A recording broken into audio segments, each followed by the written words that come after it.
Mr. Eggert, Here. Dr. Chris, Present. and Ms. Malley. Here. And I myself, Laura, am here. Do we have any public comments? No. Okay, I need a motion to adjourn to closed session. This is Chris Crisbin, so moved. Do I have a second? I'll second. Okay, all in favor? Aye. Aye. Motion carries. We move to closed session at 1:00.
you wanna do a countdown or? Okay. We will now reconvene to open session. And we will move on to the pledge to the flag. I would like to invite, Mr. Robert Arreola, campus supervisor at Horace Mann, and he also supervises during our extended learning opportunity program at a couple of schools. And then some. And then other stuff. And then other stuff too, like board meetings. If I can have you please come to the podium and lead us in the flag salute.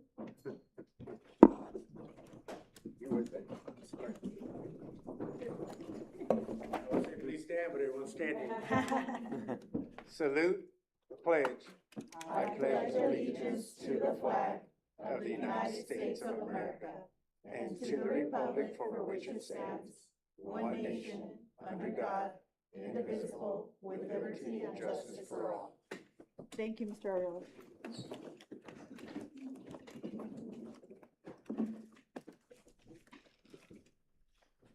Moving on to number 3, report of closed session action. Okay, B2. Thanks, the longest closed session report we've had. God bless you. During the recently concluded closed session, the board took action to appoint the following directors effective July 21st, 2026.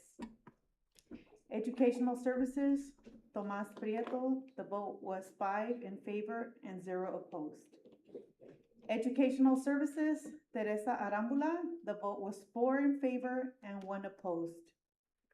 State and Federal Programs, Lemuel Kwan, the vote was 5 in favor and 0 opposed. Special Education, Jalina Baker, the vote was 5 in favor and 0 opposed. Congratulations.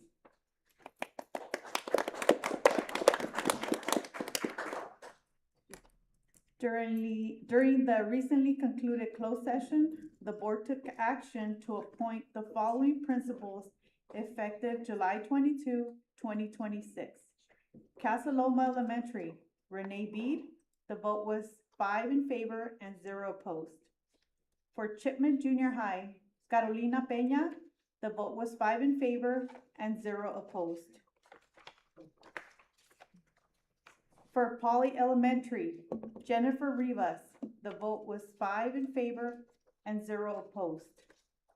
For Washington Middle School, Michelle Davidson, the vote was 5 in favor and 0 opposed. For Wayside Elementary, Dr. Noemi Hernandez, the vote was 5 in favor and 0 opposed. For Williams Elementary, LaFelicia Owens, the vote was 5 in favor and 0 opposed. Congratulations. By vote of 5-0, the board approved the settlement of a special education dispute in the matter of OAH case number 202-605-0550. Moving on to public comments. Do we have any public comments?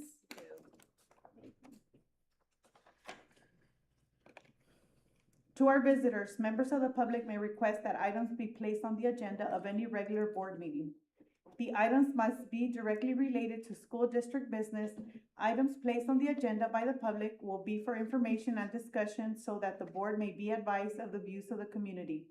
Individuals may address the Board of Education by completing the forms provided at the door and submitting it to the administrative assistant prior to the start of the meeting.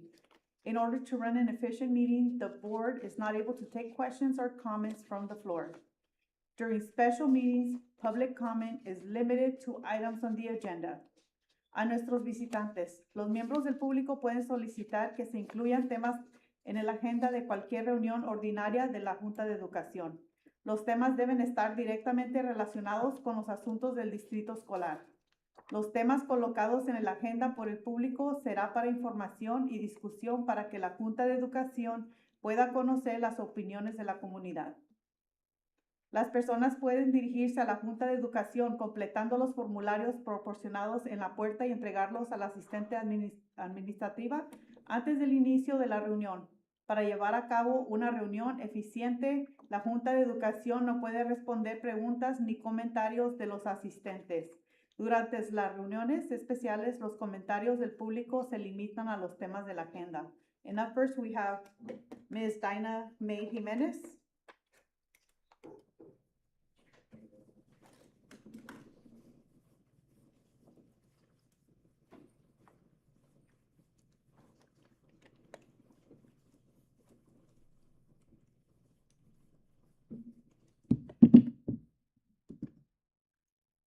If I'd known that, it would have been first up, I would have been over here, sorry.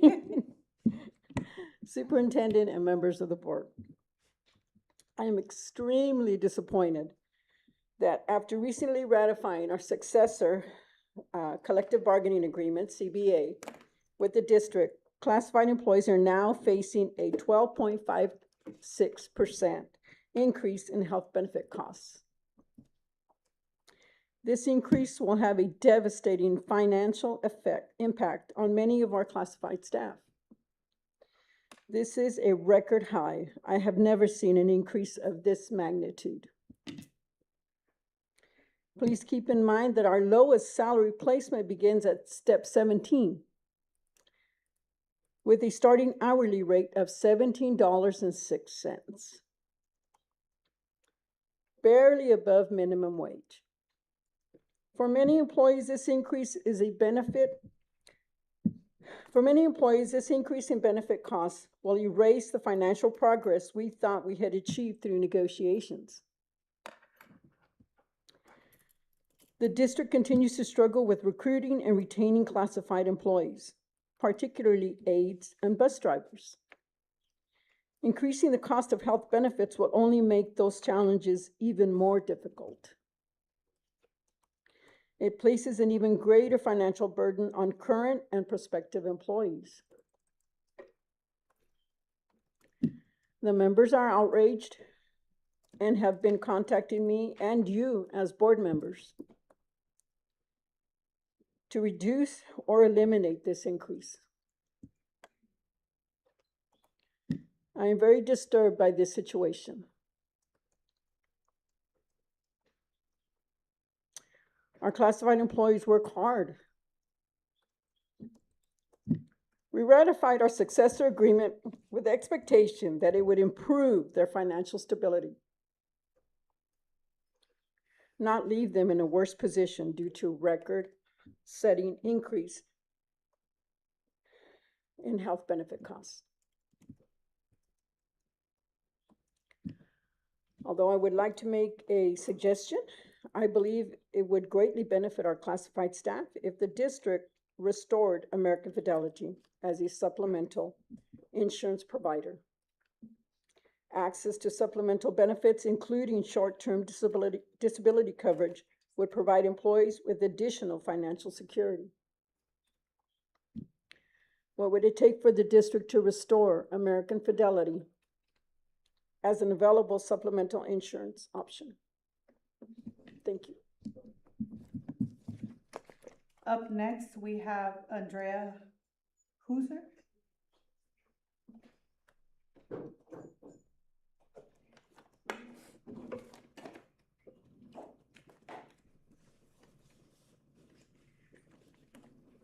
How are you guys today? I want to give you this. This is my, there's 4 of them, there's 3 of them now. This is my pay stub. Okay. Good afternoon, board members, superintendent. I recently emailed you regarding concerns about the proposed increase of health and welfare benefits. I wanted to follow up by sharing my pay stub so you can see what I actually bring home during each pay period. From my paycheck, I have to pay rent, car payment, utilities, and groceries and other everyday living expenses. A 12.56% increase in health benefits would place a significant financial burden on me and many other employees. We recently received a 2.5 salary increase, but that raise is effectively wiped out by such substantial increase in health insurance costs. Instead of helping employees keep up with the rising cost of living, this proposal leaves many of us in more difficult financial position. I respectfully ask you to reconsider the proposed 12.56 increase and explore more affordable alternatives. I hope you take this into account, the real impact this decision will have on employees who work hard and support our students every day. Thank you for your time and consideration. If you want to, I'll grab my pay stub if you guys want me to grab them. Very nervous. Mine's in my shirt. I waited a long time. I know, you're here since I got here. I know, you're amazing. Thank you for coming. Yeah. Just read it. Thank you guys. It's in my shirt pile. Thank you. Okay. Next item, D, Human Resources. Let's see, number 1, it is recommended that the MOU regarding change in work schedule for CSEA number 48, chapter president for 2026-2027 school year be approved. Do I have a motion? This is Chris, so moved. Do I have a second? Second. Any discussion? I'll do roll call vote. Mr. Fuentes? Yes. Mr. Eggert? Yes. Dr. Chris? Yes. Ms. Malley? Yes. And I'm myself, Laura, I'm a yes. Number 2, it is recommended that the MOU regarding change in evaluation cycle be approved. Do I have a motion? I move to approve. Do I have a second? Second. Any discussion? I'll do roll call vote. Mr. Fuentes? Yes. Mr. Eggert? Yes. Dr. Chris? Yes. Ms. Malley? Yes. And I myself, Laura, I'm a yes. Moving on to number 3 on human resources, it is recommended that the certificated human resources report be approved as submitted. Do I have a motion? Motion approved. Do I have a second? This is Chris, I second. Any discussion? Roll call vote. Mr. Fuentes? Yes. Mr. Eggert? Yes. Dr. Chris? Yes. Ms. Malley? Yes. And I myself, Laura, I'm a yes.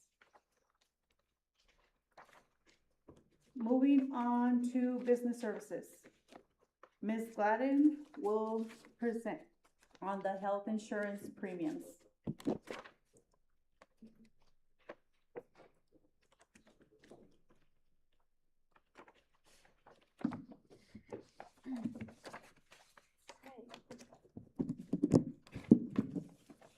Thank you for the opportunity to provide information on the item that is before the board tonight.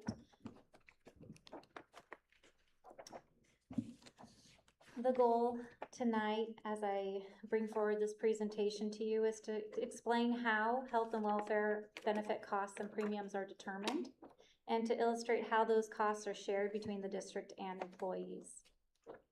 There have been several questions regarding who determines the rates and what role the district plays in that process. My goal tonight is to hopefully provide some clarity and understanding for both the board, our labor partners, and our employees on that topic.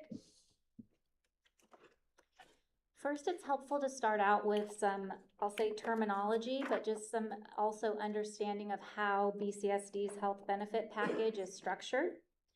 There are 3 terms that we need to be familiar with and have in mind when we consider our insurance package.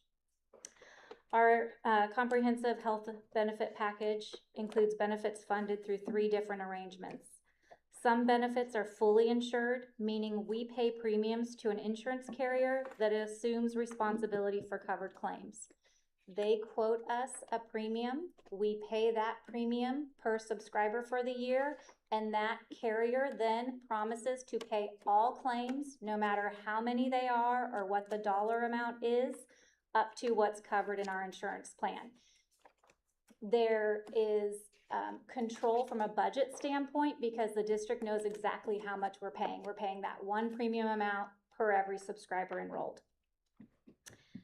Our 2 Delta dental plans are offered through CISC's pooled arrangement.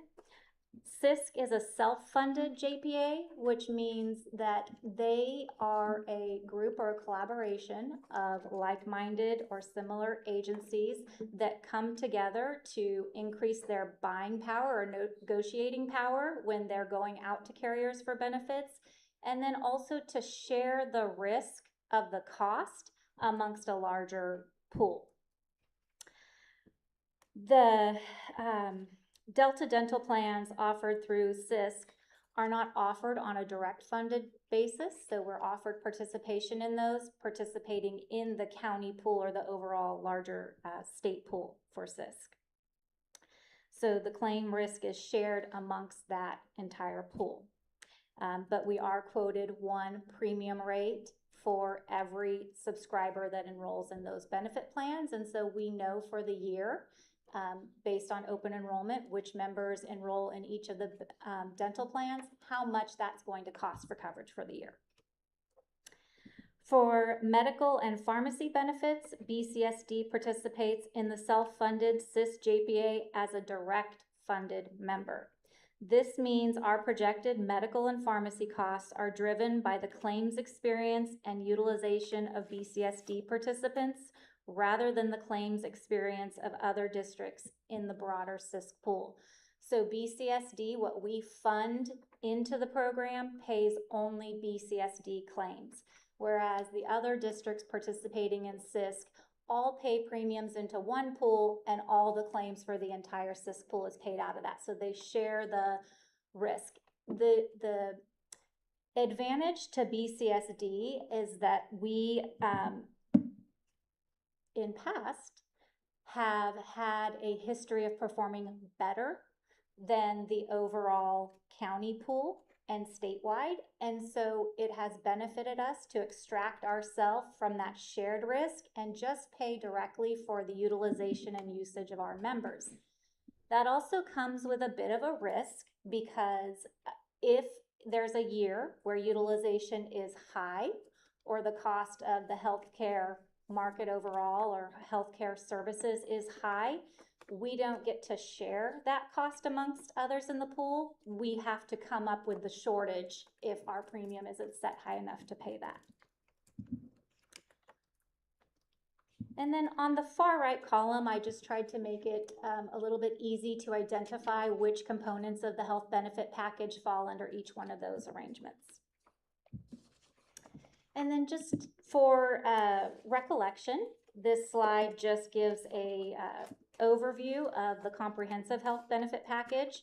Of course, pharmacy and medical are our two most expensive and two most heavily used components of our health benefit package, but the district does offer a very robust health package that includes dental, vision, life insurance, and critical illness coverage as well.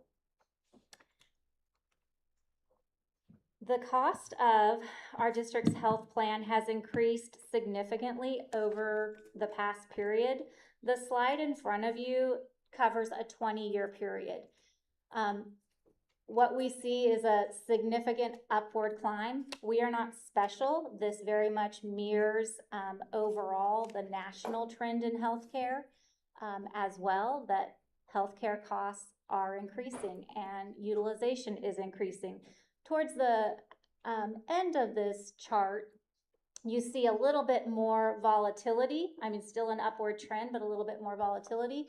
And that's a reflection of COVID, where there was a stop in services, and then there was a rebound, and then there was a pause, and then there was a rebound.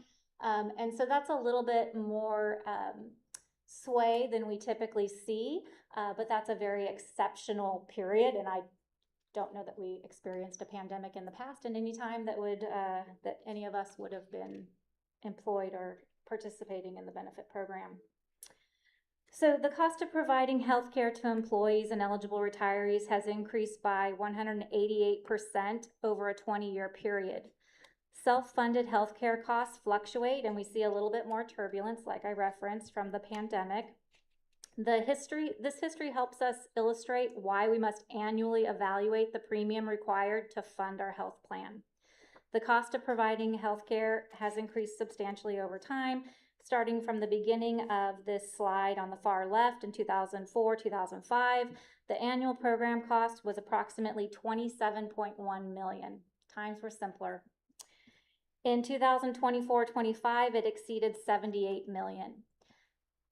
Why the chart stops at 24-25 is because Mrs. Corral and her team are currently closing the books on 25-26. We don't have the final June bills paid yet, and we don't have the final statement for what we call IBNR, which is incurred but not recognized claims. So people have gone to the doctor's office. We know that we're going to have a liability for that, but we don't have that sized yet. So if it seems like the conversation of health benefits has become a bigger and bigger topic and a bigger and bigger burden over the years, it's not in your mind. This chart clearly shows that it is a significant increase, and it has become cost-wise from 27.1 million to 78 million, a significant growth. When I reference those numbers, that is coming from BCSD's audited financial statements. That is the dollar amount that we spent in that fiscal year for our health benefit plan. On the next chart, I brought in looking at the blue line from the previous chart, so our healthcare plan cost, how the plan overall has increased steadily, and then looking at our premiums. Our premiums have increased over that period also because the premiums are how we fund the costs of the healthcare plan. Now, there's a big difference between when we're talking 78 million in costs and we're talking 23,000 in premium, right? Those numbers aren't going to naturally appear on the same chart, so we have to turn it into an index. When we turn it into an index, we start with 24-25 at 100, and each dot on the chart represents how much it grew or increased in the following period so that we can compare these two side by side. And you can see that they mirror each other in the upward trend. As healthcare costs or spend from the district to provide benefits to our employees increased over the years, the premium increases as well because we have to collect premium to pay for those costs that we're paying out to offer that health benefit plan. I would also mention one additional caveat. Total program costs can also be affected by changes in the number of covered subscribers. So over this period as well, we also increased in staff count, and so that plays into it as well. But again, overall, we see that there is a historical increase in the cost of services, which then carries over into the premium. Okay.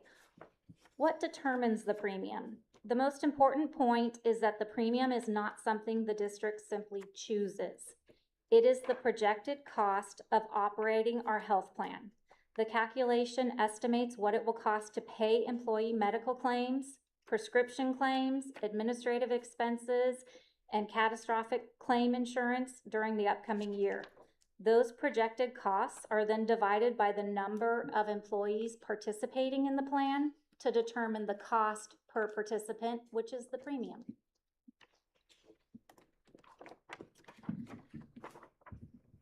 One of the strengths to BCSD's plan and process in this is that we don't simply take one source or one independent calculation or projection. BCSD for the past 6 years has also utilized MMA, our health benefit brokers, and the actuaries that they employ to have a second independent calculation. This is a very big spend. Employee salaries are our largest district spend. Our pensions per STRS are large as well. And then there's health benefits for our employees. So it's a significant dollar amount and investment in our employees. And so we have to take this process of projecting what the plan costs will be very seriously.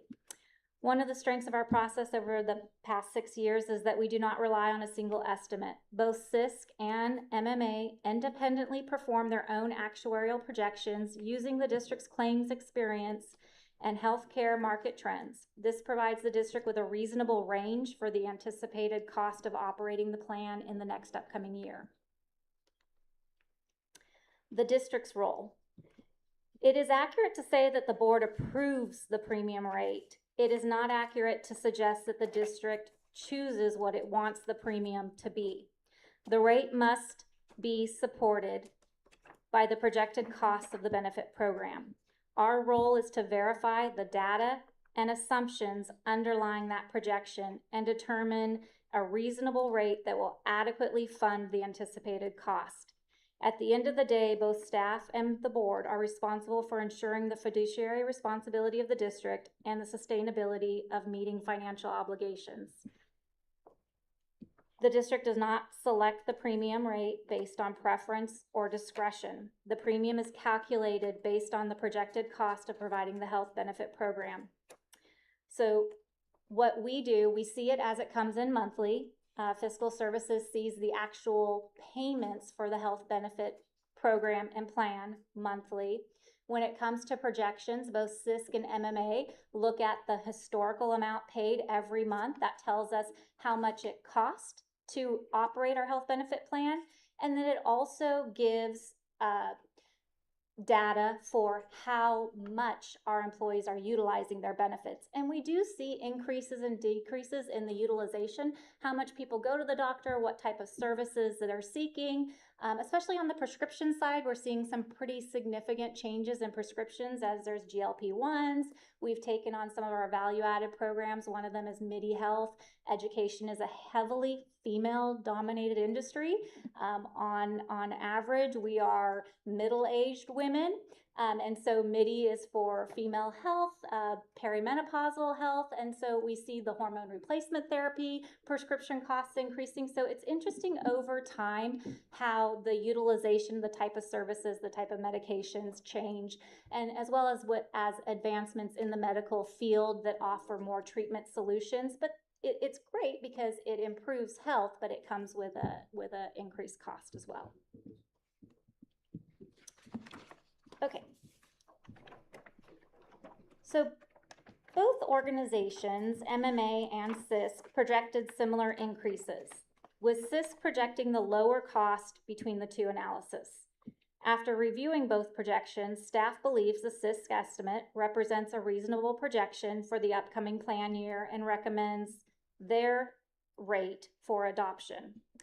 The district has a fiduciary responsibility to develop a reasonable and supportable estimate of the anticipated cost of providing health benefits. We have to build that into our budget. The bills are going to come. As our employees utilize our health benefit plan, that comes with a cost to fund those claims, a cost for the claims administration as Anthem processes those claims or Navitus processes the prescription claims, or as the bills come in the mail for the premium due on the dental, the vision, the life, the other components of our package.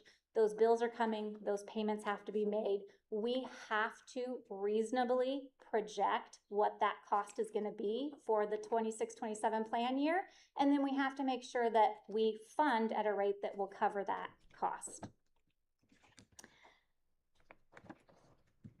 Going with CISC on the lower end, both sources match on the past claims experience. Both sources match on the utilization rate. Where we're differing between the two is what they're projecting for the overall market trend increase. CISC is projecting a slightly lower market increase than MMA. And so that gives us a high and a low range. And staff feels that it's reasonable to go with the lower end of that range, because by going with the lower end of the range, we avoid potentially oversetting the premium, overestimating what the costs would be. It does come with a risk of potentially falling short, which we have the last few years. We've fallen short of fully funding the costs that we paid out. But we feel that our health benefit reserve can weather that slight shortage versus making a bigger burden out of pocket for our employees or a bigger burden on the district's budget if we were to overshoot that. Utilization varies from year to year, so there is a little bit of a finesse to this, to Board Member Agert's point at the last board meeting saying you select your premium.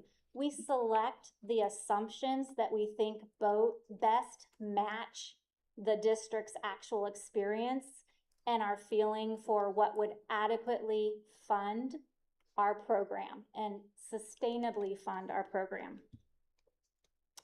We've also consulted with MMA to say, hey, if the district thinks it's reasonable to go with CISC, what do you think of that?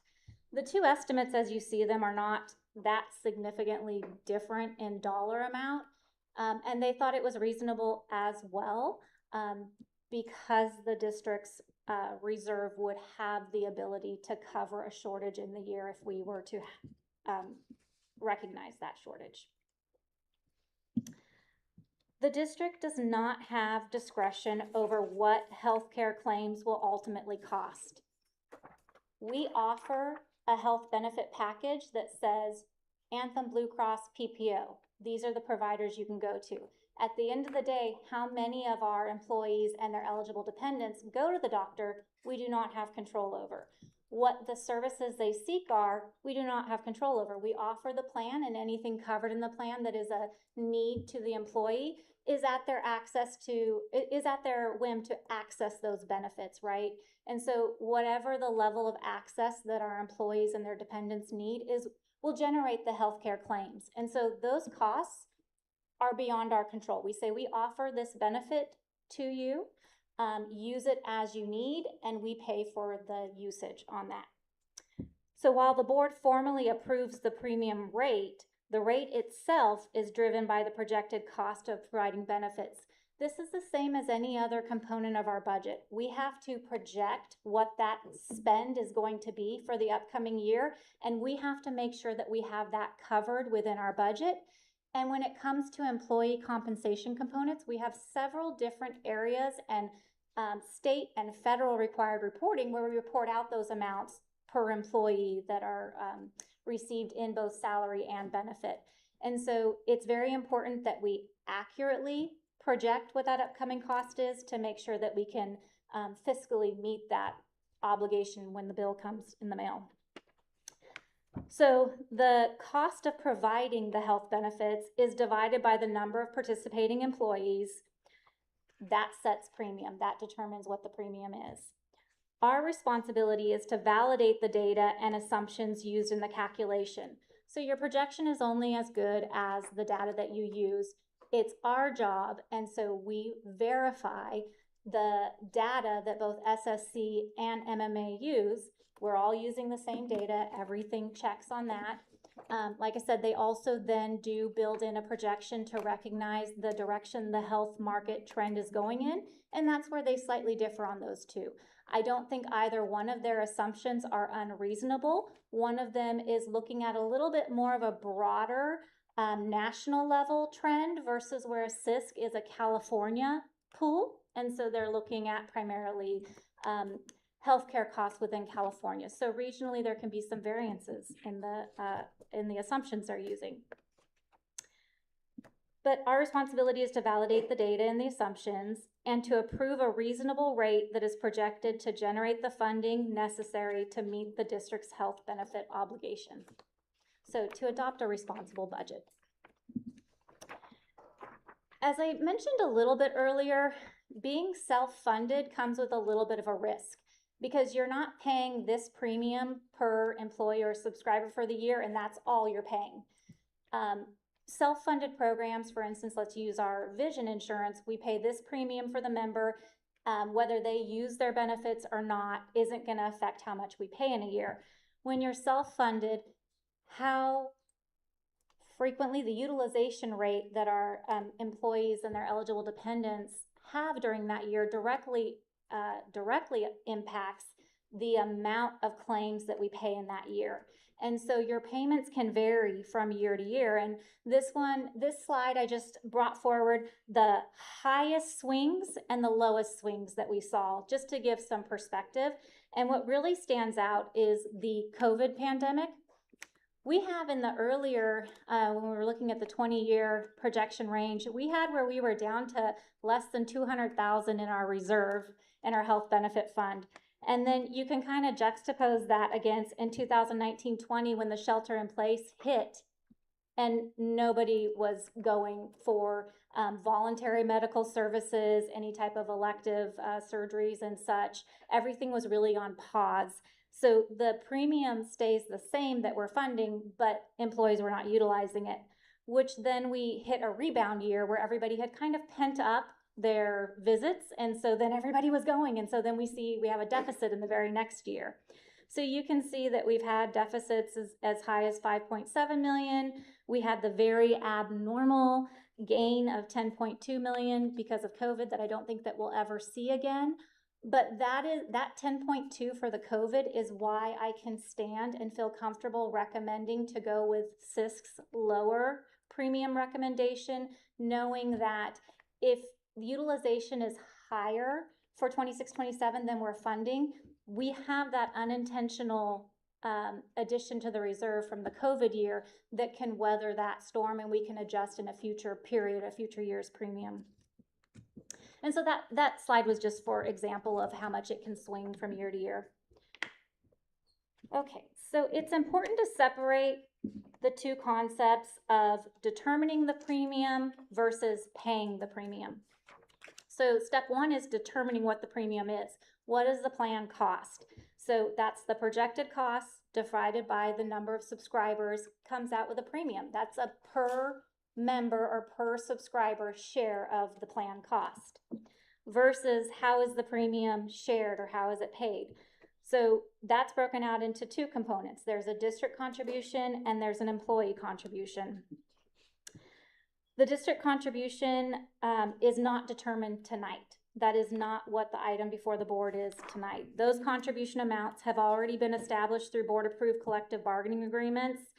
If the total premium exceeds the negotiated district contribution, participating employees would see an increase in their out-of-pocket cost in September if the collective bargaining process or meet and confer does not occur in advance of that.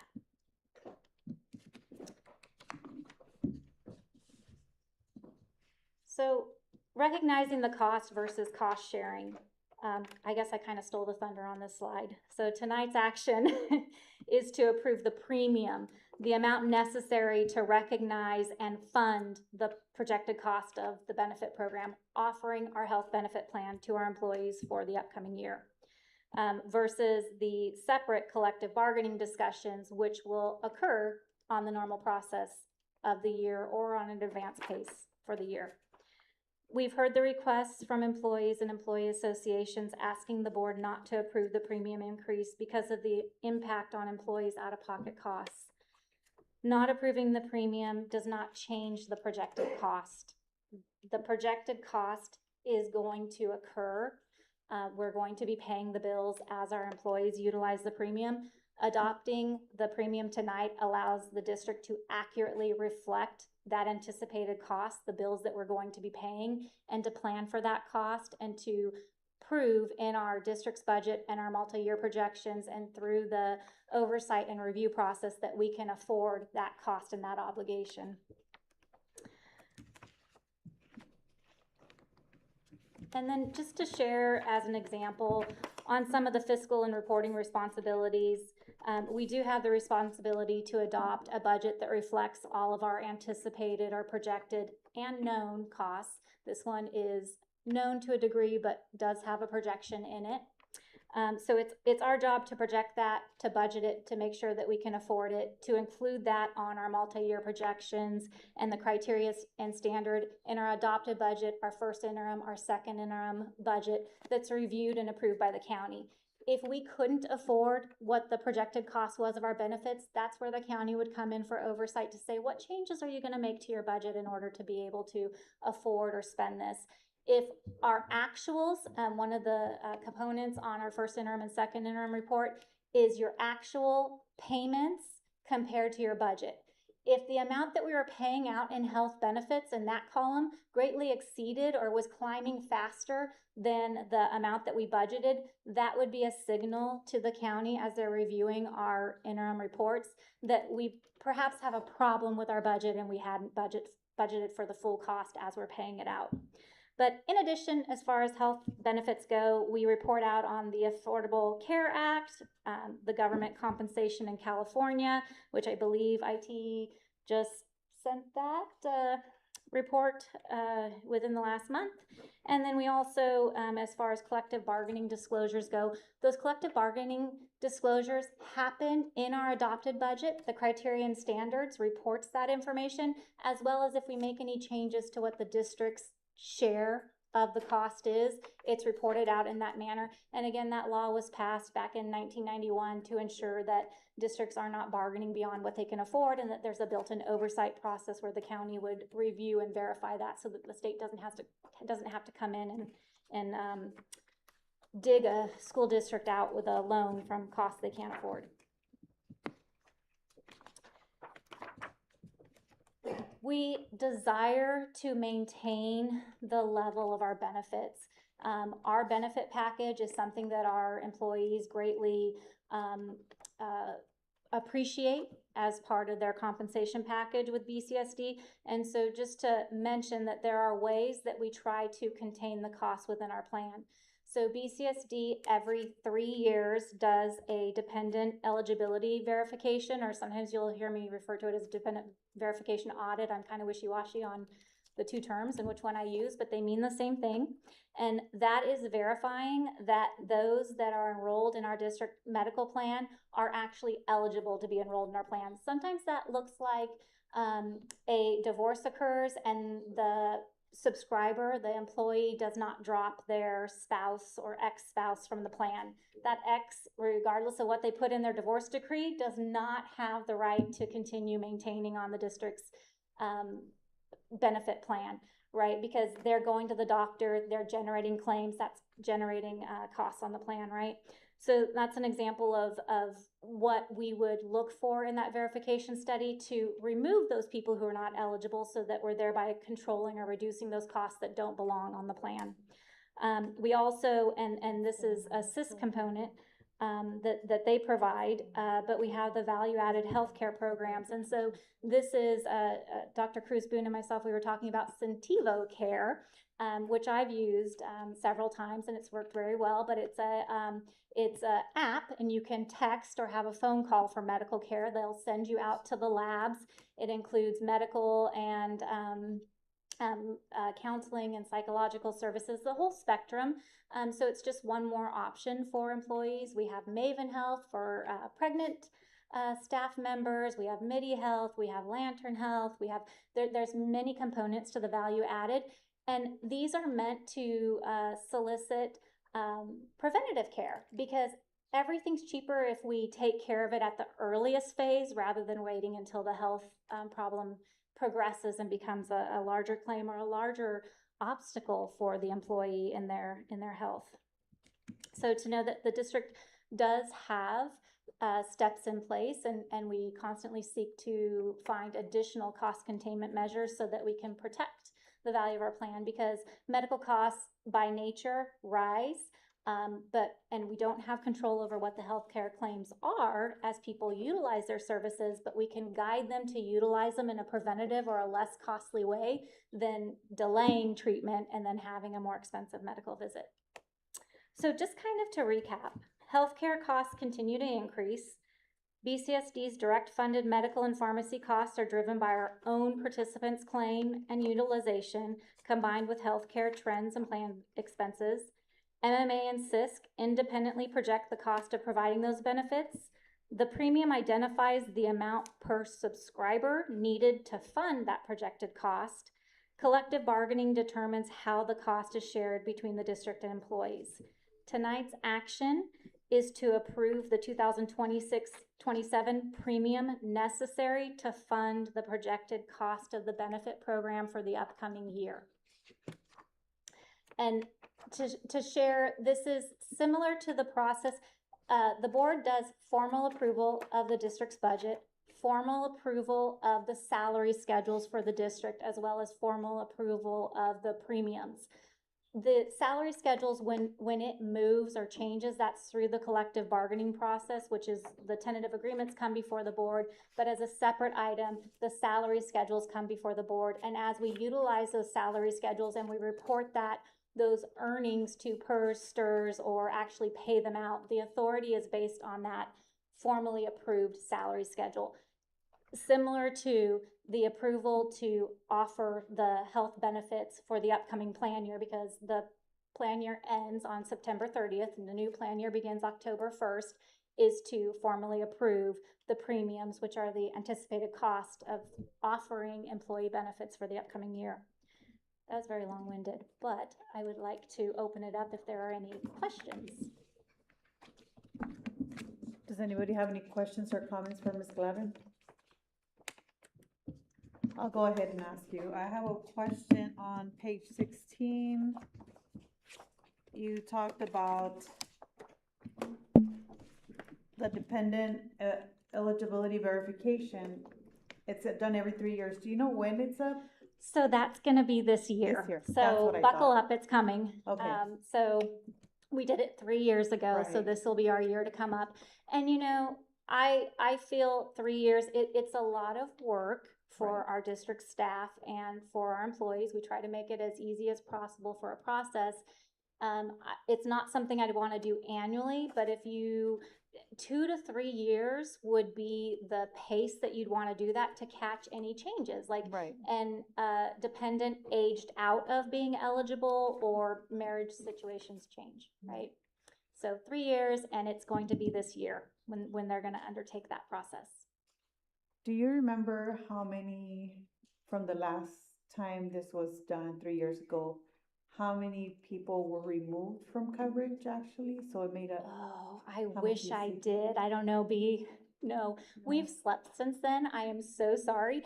I can report that that information would be back to great you, just to yeah. give us a I little. can tell you that every time we do this process, Right. because there's a fee, we hire Right. out for that service, Right. but it more than like triple, quadruple more covers the cost of it, and so it is sizable savings.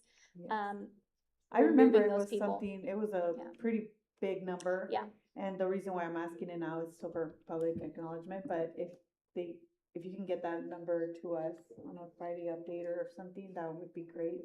That way we can just share it out there, cause it's so worth the audit. Yep, absolutely. Thank you, Ms. Gladden. Any questions for her? What age do people age out? So for children after 25, they will age out of the plan.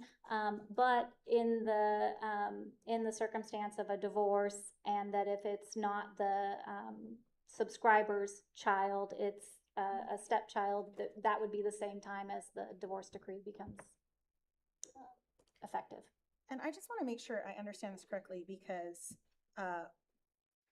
I have a couple questions. On page 7 and 8, you talk about what determines the premium. And you talk about the algorithm, but I just want to be explicitly clear, and I know page 8 does this. We don't calculate that algorithm. The math is not done by fiscal services. It is done by actuaries outside of the district. It is, I will tell you, the first thing I receive is from CISC. I have the information to verify all of the past utilization, and that's the projection going forward. CISC will share what their assumption is for the market trend, and they will share what the projection is for the administrative costs if there's going to be any increases, but really it's the processing of the claims. So we have the data. When but no, to that point, their actuary does. Then I farm that out to MMA. I give it to them and I say, hey, this is what CISC has quoted. This is the time of year where I'd like to ask you to independently seek this data from CISC and then calculate on your own side.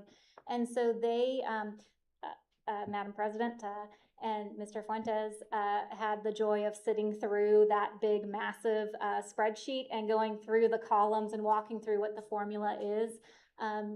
It's significant, it's a lot of work, but it's very important for the purpose.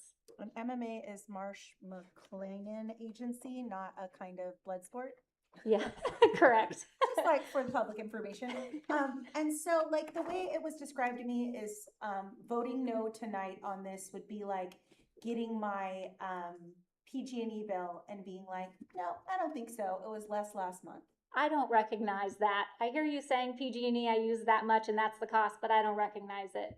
Either way, Right. you owe that amount. PG is going to turn off your power until you pay it. You're going to be paying it, right? So for our benefit plan, our employees are going to utilize their benefits. Those claims are going to come in. We're going to pay it. And let's follow my line of logic here, because you also talked about the consequences of leaving it as is. If we, as a board, all voted no, and it was the cost that CISC and Marsh McLennan Agency said that it is, then the county comes in and says like, no, you were fiscally irresponsible. Well, and here's where that's really going to show, because as we go throughout the year and we're paying those expenses, but when we're doing the reporting and it says we've only budgeted this amount, but we're paying excessively more than that, there's a blazing red flag. Beyond the fact that we have the duty through law to accurately report the compensation we're giving to employees. So if the cost of providing the medical plan increases and we don't reflect that, we don't accurately report that, we are, I don't want to use the word I used earlier in our conversation, but we're in error of where we're supposed to be with the law and with our reporting. So as a board member, I can't really vote no, but what could I do if I acknowledge the disparity occurring? So the board can direct the district on the collective bargaining and the meet and confer process. So where the district has control and say is on the cost share, the sharing of the cost. So like in closed session, I could be like, hey, executive cabinet, please cover that cost. Yo, let's vote on that. Like, but we can't do that here. We have to do that in our Correct. normal bargaining This would not conversation. be the appropriate forum. Like that's but hypothetical, but yeah, yes, was how it would yes. go. Okay. Thank you for that question. Any other questions for Ms. Gladden or comments? That was a lot. Thank you. Go ahead, Mr. Eggert. So looking at timelines, that process still can take place. The process of the board input, is that what you're Right, not just the board input, but the collective bargaining aspect. And so our labor partners have a role in adhering to that timeline as well. And so as they sunshine, so that those conversations can happen for the year, that allows the process to go forward. Our plan year begins October 1st. It's forward funded, so we pay the premium for October in September.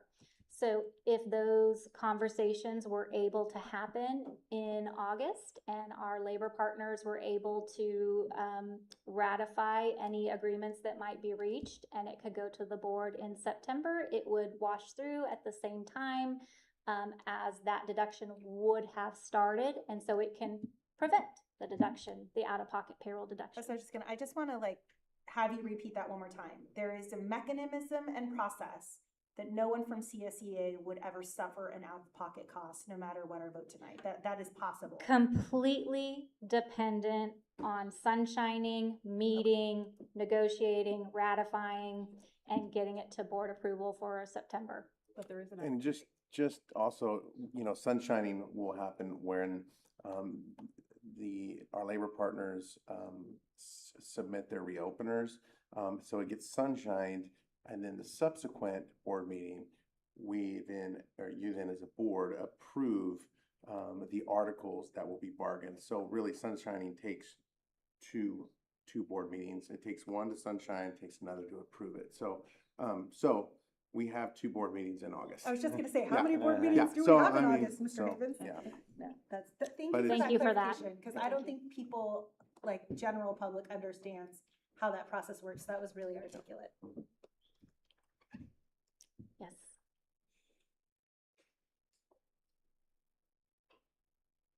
Hang on, I'm trying to get my thought through before We got you? Okay, so I mean, we've gone through a lot of stuff today, a lot of explaining and everything. So when the bargaining units sunshine, we have that ability for CSCA to bring to us and get it all done. And, in the 2 meetings that we have in August, because this payroll deduction would not take place till the end of September. Yes. So that could offset it all. And that they can carve out in the collective bargaining process where they can come to a TA only dealing with the aspect of their benefits. It's not like, okay, Yes. we have this language and we have to deal with everything. No, well, let's just take care of this and let's settle on this TA, move forward, and then to be timely and then deal with the rest of the, whatever the reopeners are Articles. on either side. And thank you for that question. We do have a history with our labor partners of settling health and benefits in advance of other open articles. And that the employee associations ratifying that article and it going before the board. And so we do have established past practice of that being the case in prior years. Okay, thank you. Thank you. Any more questions or comments for Ms. Gladden? Thank you, Ms. Gladden, for your presentation.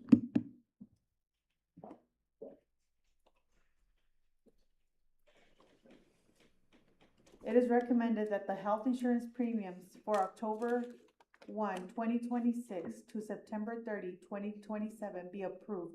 Do I have a motion? Motion to approve. Do I have a second? I'll second. Any discussion? I would like to discuss.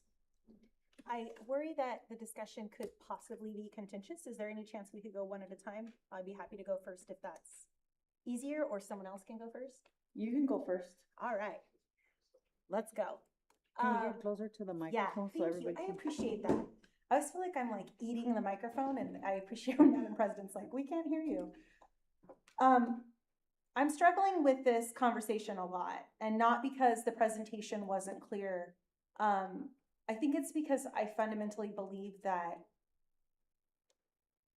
healthcare is a human right, and people have the right to thrive and be taken care of. And so for me, like it's like a values issue, where I think the people who dedicate their life to the district deserve a fair living wage and the right to be well. And so for me, like that's the starting point, and I share that just to say because I think it informs kind of where I'm coming from. But the second thing I'll share with the public is that I received 65 emails over the last like 5 days.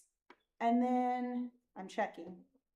Oh, look at me. I got another 3 while we've been in meetings since 1 o'clock. So I'm at 68 emails from our classified staff who wanted to let us as leaders know how this affects them. And there were a lot of common themes. Among them were mentioned by CSEA President Dinah Jimenez tonight, that it feels like, you know, we as a board wanted to meet halfway with CSEA for bargaining in good faith, and taking a fair contract.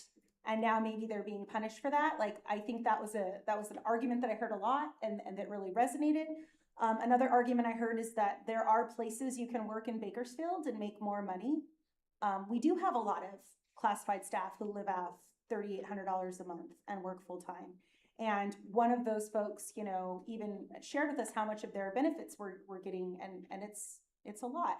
I got emails from employees who talked about being single parents with 3 kids, 4 kids, and how just losing like $300 would be so life altering for them. And so, you know, reading those emails was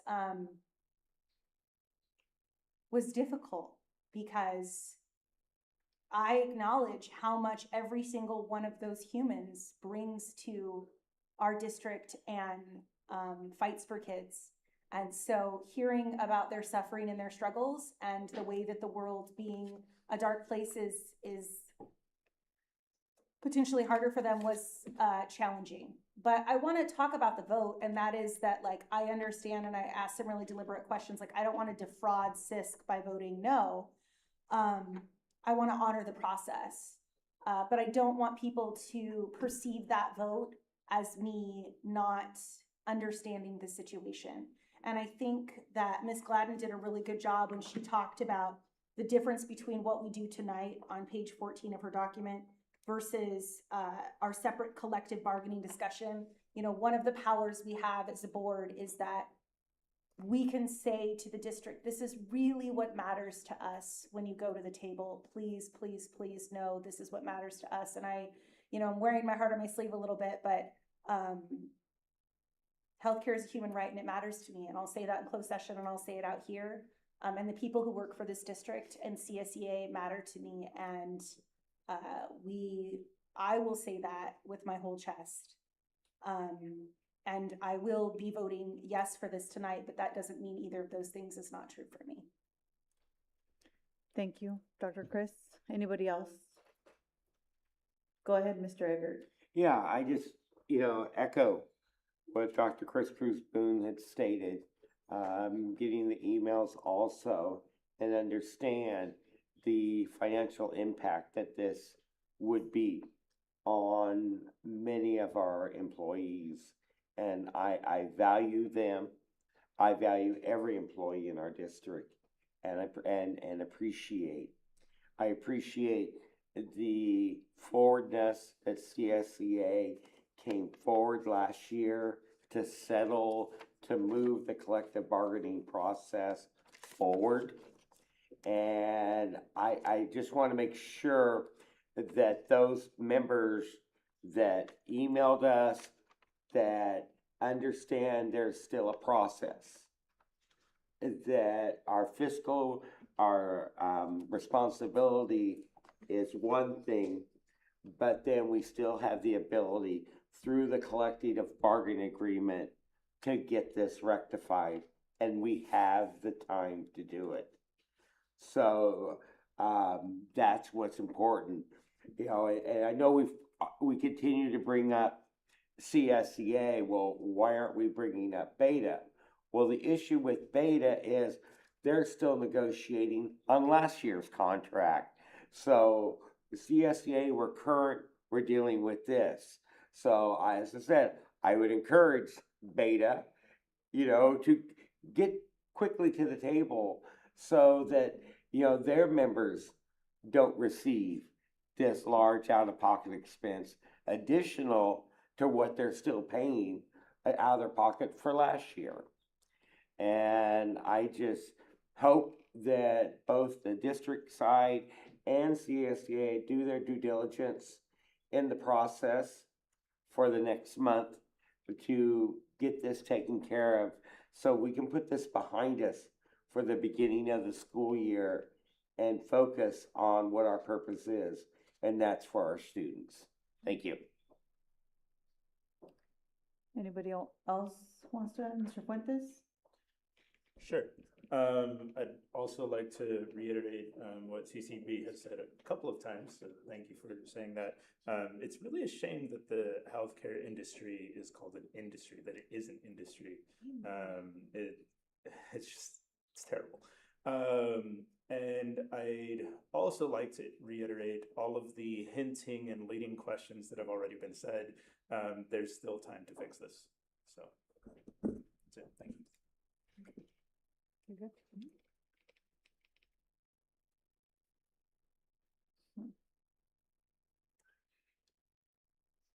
Well, I want to keep my comment brief.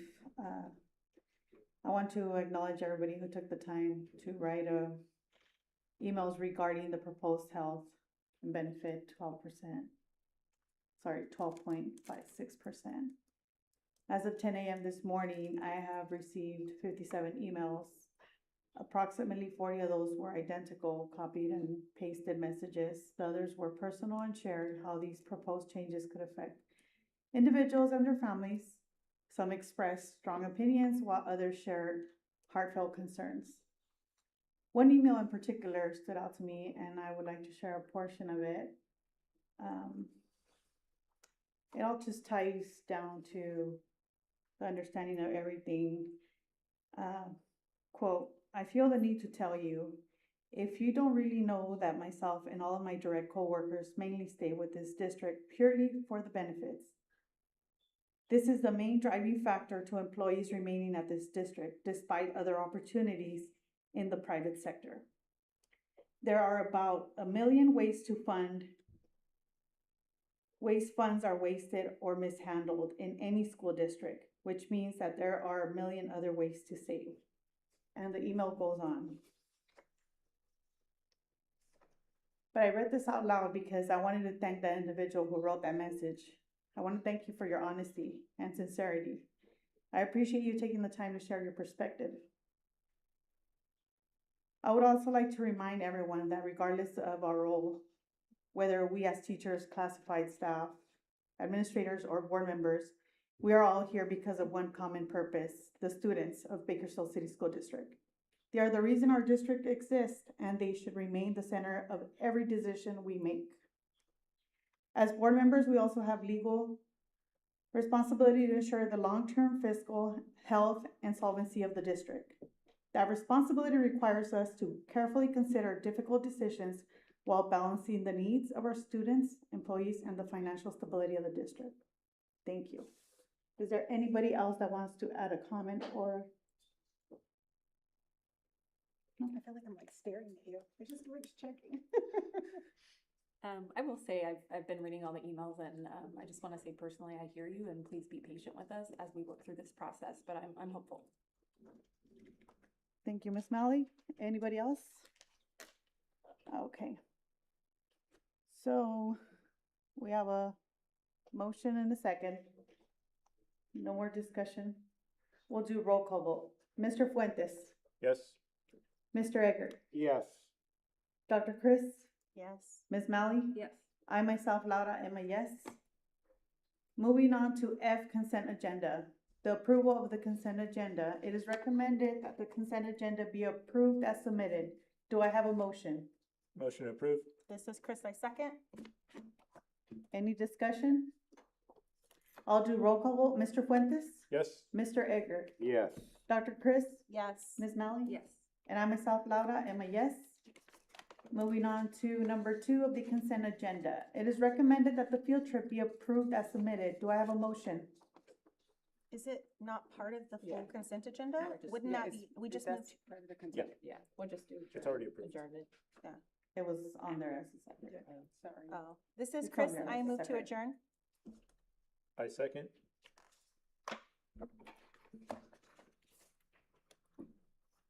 Any discussion? No? Okay, I'll do roll call vote. The way it's set here, it's also. Oh, as- Sorry, yes, yeah, sorry about that. So it's the consent agenda, but the way it's We on here, listed it that's- separately, So yeah, I'm gonna do it. I apologize. No, it's okay. Mr. Fuentes, Yes. Whoa. We're voting on adjournment right now. Mm. That's on the screen. right, but on the, okay, Oh, yeah, because my motion was to adjourn. And I To thought, adjourn? yeah, and I thought when we made a motion to approve the entire consent agenda, it includes both but it items. has, it's That's- only one. But that's how it always is. It's always listed 1 okay. through like Yeah, 56. unless we pulled one, did some, we No. didn't No. make one, did we? No. No, it's just, No, the voting is proper now. The same motion would go for 1 and 2. Yeah. The same motion and second. okay, do I have a motion for adjournment? Wasn't there already a recorded Yours. motion for adjournment and a You, second? second, So it's CCB and I seconded. okay. Yeah. Meeting adjourns at 5:15 PM. We did it. Aye. Yep, cool. All in favor? Sorry about Laura. Well, the way it's Yes. said, that's It all. was